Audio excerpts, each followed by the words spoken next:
Pernahkah kalian membayangkan seorang pria yang sangat dihormati karena kecerdasannya, dipuja karena kebijakan-kebijakannya dalam berdiplomasi, bahkan dianggap sebagai tulang punggung intelektual kota Mekah, namun namanya berakhir di dalam catatan sejarah sebagai simbol kebodohan yang abadi?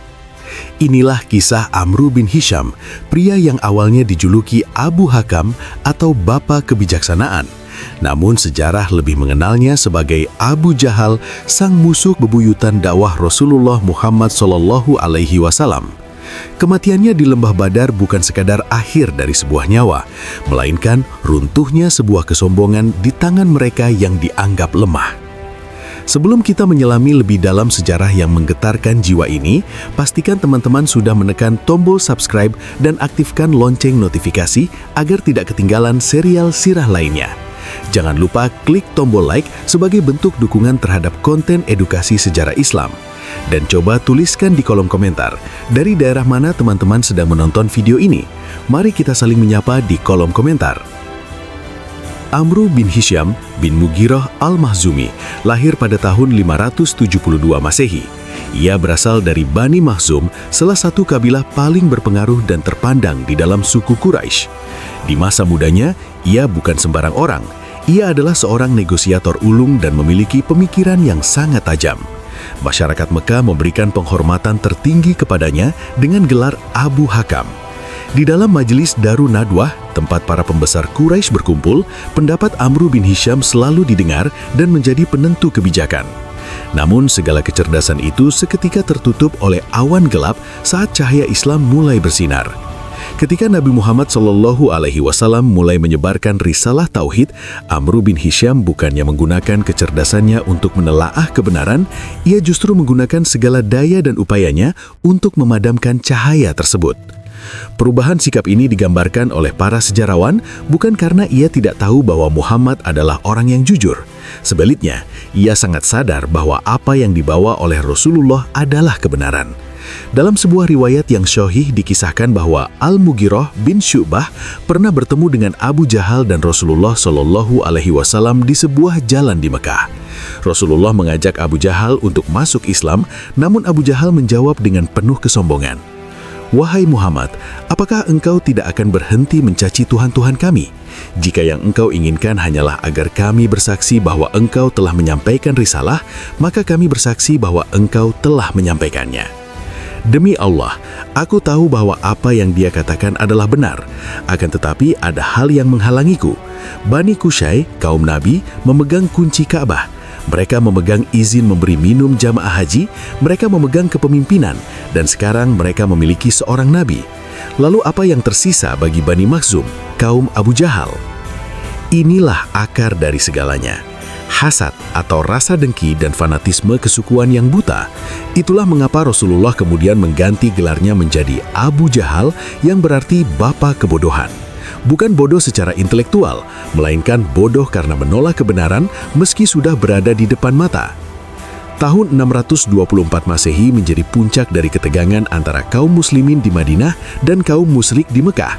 Berawal dari rencana pencegatan kafilah dagang Abu Sufyan, berita tersebut sampai ke telinga penduduk Mekah.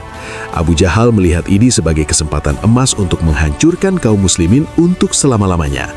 Meskipun sebenarnya kafilah Abu Sufyan sudah berhasil meloloskan diri dan Abu Sufyan sendiri sudah mengirim pesan agar pasukan Mekah kembali pulang, Abu Jahal dengan congkaknya berteriak di depan para pemuka Quraisy, "Demi Allah, kita tidak akan kembali sebelum sampai ke Badar. Kita akan tinggal di sana selama 3 hari, menyembelih unta, makan-makan, minum khamr, dan para penyanyi akan menghibur kita, agar seluruh bangsa Arab mendengar tentang keberangkatan kita dan kekuatan kita, sehingga mereka akan senantiasa takut kepada kita selamanya." Inilah ambisi Abu Jahal. Ia memimpin pasukan besar berjumlah 1.000 orang, lengkap dengan kavaleri dan persenjataan yang jauh melampaui kaum muslimin yang hanya berjumlah 313 orang. Ia berangkat dengan rasa percaya diri yang meluap-luap, tidak menyadari bahwa tanah Badar akan menjadi kuburannya. Tepat pada tanggal 17 Ramadan tahun kedua Hijriah, dua pasukan ini bertemu. Udara di gurun itu sangat panas, tetapi semangat jihad di dada kaum muslimin jauh lebih membara. Rasulullah Shallallahu Alaihi Wasallam menghabiskan malam dengan berdoa dengan sangat khusyuk hingga selendangnya terjatuh, memohon kemenangan dari Allah Subhanahu wa Ta'ala. Di sisi lain, Abu Jahal sibuk mengatur barisan pasukan Quraisy. Ia berdiri sebagai panglima tertinggi. Kehadirannya memberikan rasa aman bagi pasukan kafir karena ia dilindungi oleh barisan prajurit yang mengenakan baju besi berlapis-lapis. Tak seorang pun mengira bahwa maut bagi sang pemimpin besar Quraisy ini justru akan datang dari arah yang tidak terduga. Di tengah-tengah pasukan kaum muslimin, ada seorang sahabat senior bernama Abdurrahman bin Auf. Saat perang akan dimulai, ia melihat ke kanan dan ke kirinya. Ia sempat merasa khawatir karena di sampingnya bukan prajurit-prajurit perkasa dan berpengalaman, melainkan dua orang anak muda yang masih sangat belia. Namun kekhawatiran Abdurrahman bin Auf segera berubah menjadi ketakjuban yang luar biasa. Suasana di Lembah Badar pada pagi hari tanggal 17 Ramadan itu sungguh mencekam. Debu gurun berterbangan tertiup angin, sementara gemerincing pedang dan baju besi mulai terdengar dari kedua belah pihak. Di tengah barisan kaum muslimin, Abdurrahman bin Auf berdiri dengan waspada. Ia menoleh ke arah kanan dan kirinya, lalu ia mendapati dirinya diapit oleh dua orang pemuda dari kaum Ansor yang usianya masih sangat belia. Pemuda di sebelah kanannya adalah Mu'az bin Amr bin Jamuh, sedangkan di sebelah kirinya adalah Muawis bin Afra. Abdurrahman bin Auf sempat membatin dalam hatinya. Seandainya saja ia berada di antara orang-orang dewasa yang lebih kuat, tentu ia akan merasa lebih aman dalam pertempuran yang tidak seimbang ini.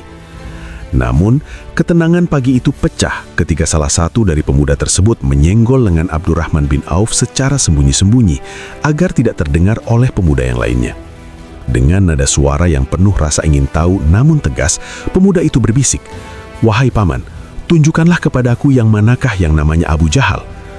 Abdurrahman bin Auf terkejut mendengar pertanyaan itu. Ia balik bertanya dengan nada sedikit heran, "Wahai anak saudaraku, apa yang akan kamu lakukan terhadapnya jika kamu melihatnya?"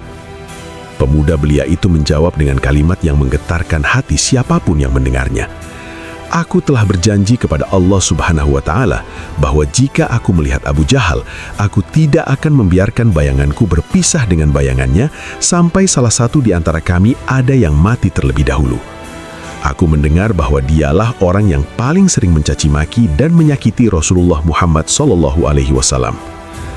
Belum sempat Abdurrahman bin Auf memberikan jawaban, pemuda yang di sebelah kirinya melakukan hal yang sama. Ia menyenggol lengan Abdurrahman bin Auf dan menanyakan hal yang serupa dengan niat yang sama kuatnya. Abdurrahman bin Auf merasa sangat kagum. Rasa khawatir yang tadinya menyelimuti hatinya seketika sirna, berganti dengan rasa bangga karena diapit oleh dua singa muda yang memiliki kecintaan luar biasa kepada Rasulullah. Tak lama kemudian, Abdurrahman bin Auf melihat sosok Amr bin Hisham atau Abu Jahal yang sedang berada di tengah-tengah pasukannya.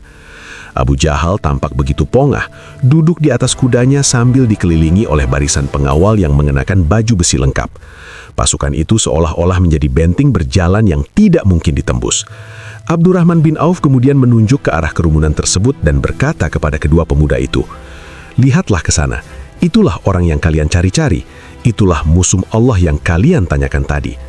Bagaikan dua anak panah yang melesat dari busurnya, Mu'az dan Muawis langsung berlari kencang menerjang barisan musuh tanpa rasa takut sedikit pun. Kecepatan dan keberanian mereka membuat pasukan kafir Quraisy terperangah. Mereka tidak menyangka bahwa ada anak muda yang senekat itu menyerang jantung pertahanan pemimpin tertinggi mereka. Dengan penuh keberanian, kedua bersaudara ini berhasil menerobos celah-celah barisan pengawal. Mu'az bin Amr bin Jamuh berhasil mencapai posisi Abu Jahal lebih dulu.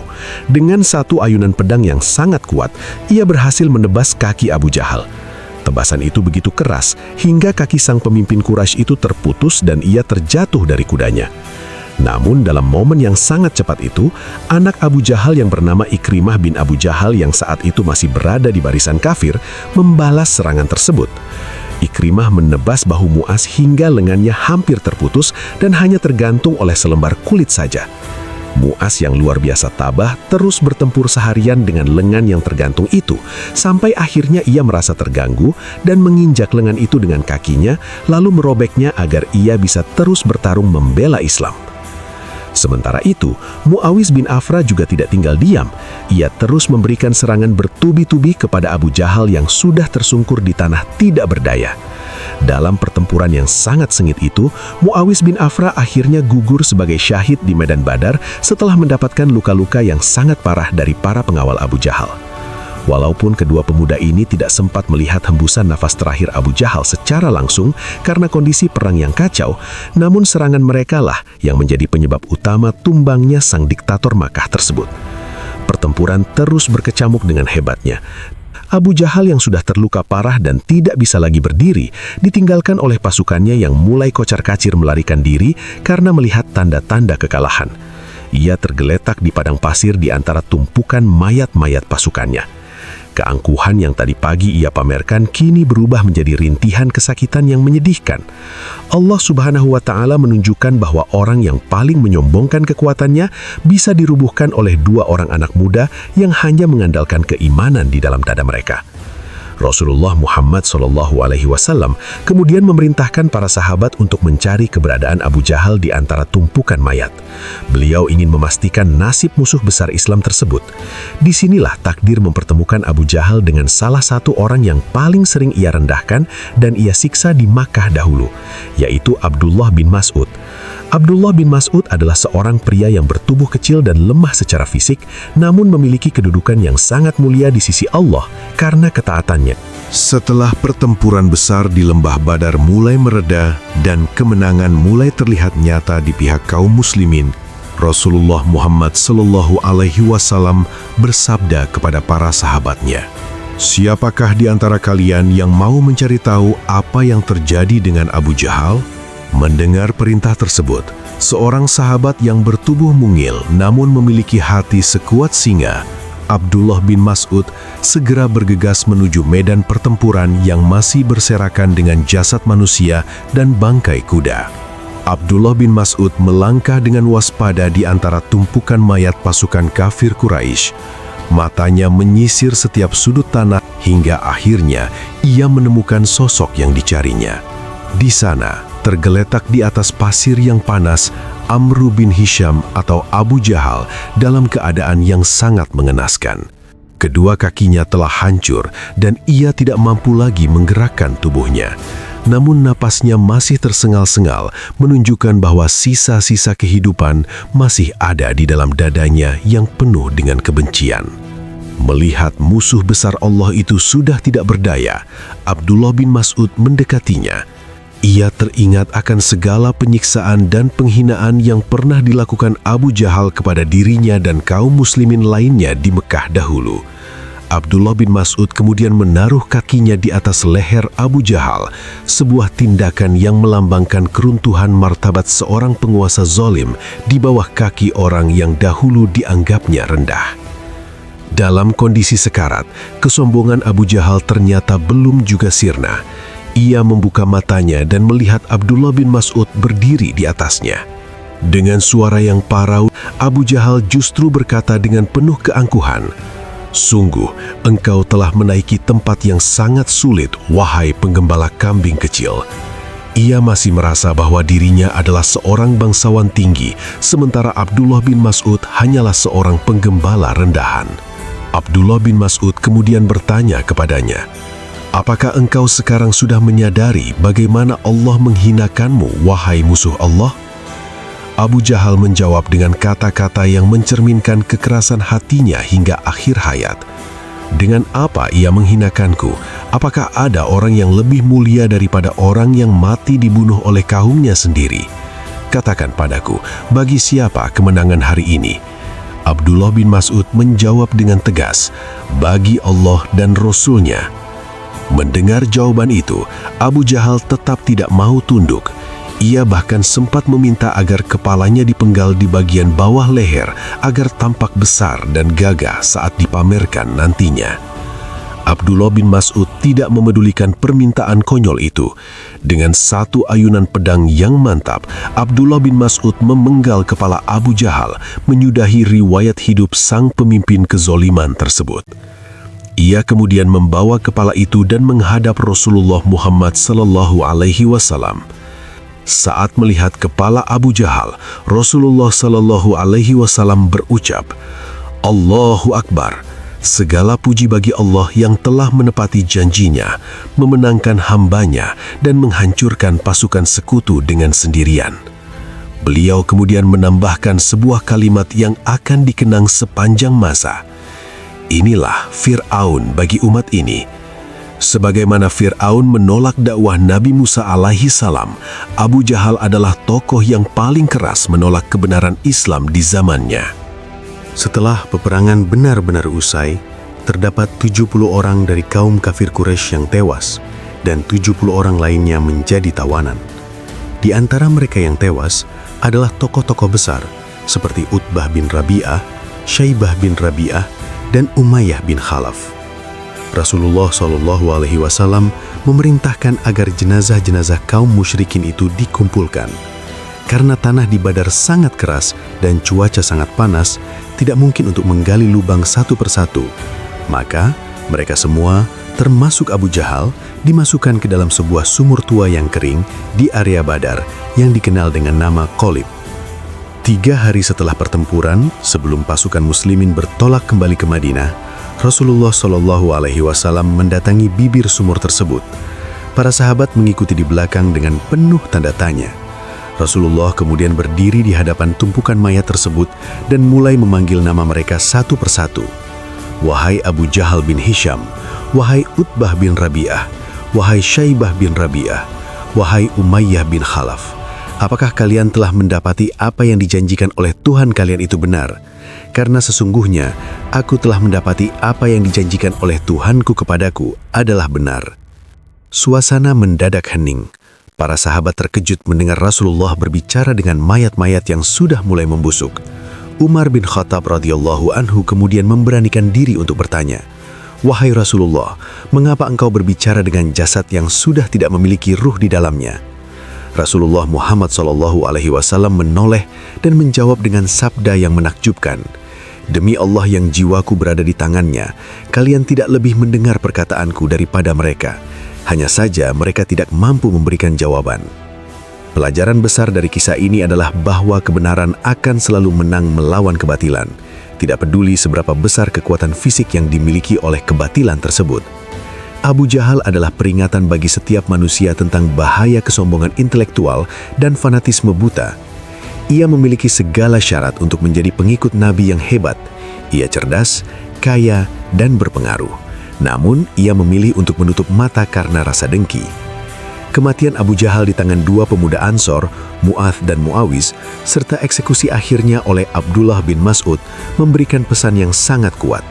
Allah Subhanahu wa Ta'ala seringkali menghancurkan para penindas melalui tangan-tangan orang yang mereka anggap lemah dan tidak berarti.